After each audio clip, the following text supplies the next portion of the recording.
सोचिए, साल 1931, तारीख थी 27 फरवरी। ये भारतीय इतिहास का कोई आम दिन नहीं था। और जगह इलाहाबाद का एल्फ्रेड पार्क। वहां उस दिन कुछ ऐसा होने वाला था जो इतिहास में हमेशा के लिए दर्ज होने वाला था। ये लाइनें सिर्फ कुछ शब्द नहीं है, ये एक प्रण था, एक कसम थी। एक ऐसे नौजवान की कसम जिसे निभाने के लिए वो अपनी जान तक दांव पर लगाने को तैयार था। तो चलिए, आज हम चंद्रशेखर आजाद के उसी आखिरी दिन की कहानी को समझते हैं, उनके उस अमर बलिदान की गाथा को जानते हैं। लेकिन उस आखिरी दिन को, उस गोलीबारी को समझने के लिए ना हमें थोड़ा सा पीछे जाना पड़ेगा। उस लड़के की कहानी में जिसने अपना नाम ही आजाद रख लिया था। बात शुरू होती है 1906 से, जब उनका जन्म हुआ। पर असली कहानी शुरू हुई जब वो सिर्फ 15 साल के थे। सोचिए, सिर्फ 15 साल की उम्र में वो गांधी जी के असहयोग आंदोलन में कूद पड़े और पहली बार गिरफ्तार भी हो गए। और बस यहीं से वो किस्सा शुरू हुआ जो आज भी सुनाया जाता है। जब उन्हें मैजिस्ट्रेट के सामने लाया गया तो पहला सवाल पूछा गया, तुम्हारा नाम? उस 15 साल के लड़के ने बिना डरे गरज कर जवाब दिया, आजाद। मजिस्ट्रेट ने अगला सवाल दागा, पिता का नाम? और जवाब फिर से वैसा ही बेखौफ, स्वतंत्रता। और फिर आखिरी सवाल आया, तुम्हारा घर? और जवाब, जेलखाना। बस इन 3 जवाबों ने चंद्रशेखर तिवारी को हमेशा हमेशा के लिए चंद्रशेखर आजाद बना दिया। जाहिर है, इन जवाबों से जज बुरी तरह बौखला गया और सजा सुनाई 15 कोड़ों की। पर सोचिए, हर कोड़े की चोट पर दर्द की चीख नहीं निकली, बल्कि एक ही नारा गूंजता था, भारत माता की जय। ये दुनिया के लिए उनके फौलादी इरादों का पहला सबूत था। इस एक घटना ने, आप कह सकते हैं, आग में घी का काम किया। आजाद के अंदर की ज्वाला अब और भी भड़क चुकी थी। अब देखते हैं कि कैसे ये नौजवान ब्रिटिश हुकूमत के लिए सबसे बड़ा खतरा बन गया। गांधी जी के असहयोग आंदोलन के रुकने के बाद आजाद का रास्ता पूरी तरह बदल गया।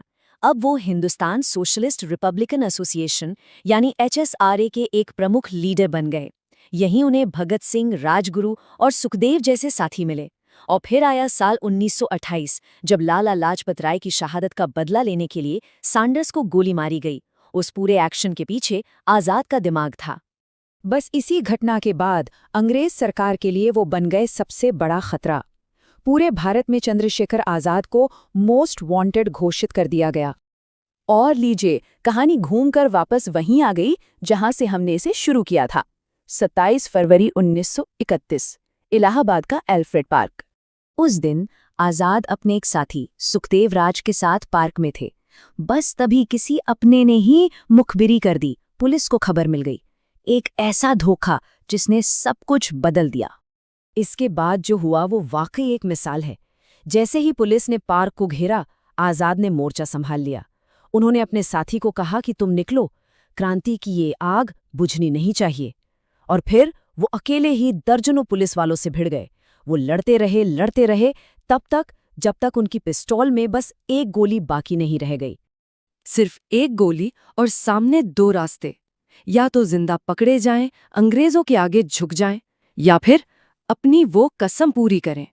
उन्होंने दूसरा रास्ता चुना, अपनी कसम को चुना। उन्होंने अपनी पिस्तौल उठाई, अपनी कनपट्टी पर रखी और ट्रिगर दबा दिया। वो आज़ादी जिए थे और आज़ादी ही दुनिया से गए। उनकी शहादत तो हो गई, लेकिन कहानी यहाँ खत्म नहीं हुई। चलिए देखते हैं कि इस अमर बलिदान का देश पर असर क्या हुआ। अंग्रेज हुकूमत ने तो कोशिश की कि चुपचाप उनका अंतिम संस्कार कर दिया जाए, लेकिन ये खबर ये तो आग की तरह फैल गई। हजारों लाखों लोग सड़कों पर उतर आए। जानते हैं, बाद में उसी एल्फ्रेड पार्क का नाम बदलकर आजाद पार्क कर दिया गया। और उनकी शहादत बेकार नहीं गई, इसने देश के नौजवानों के अंदर क्रांति की एक नई आग जला दी।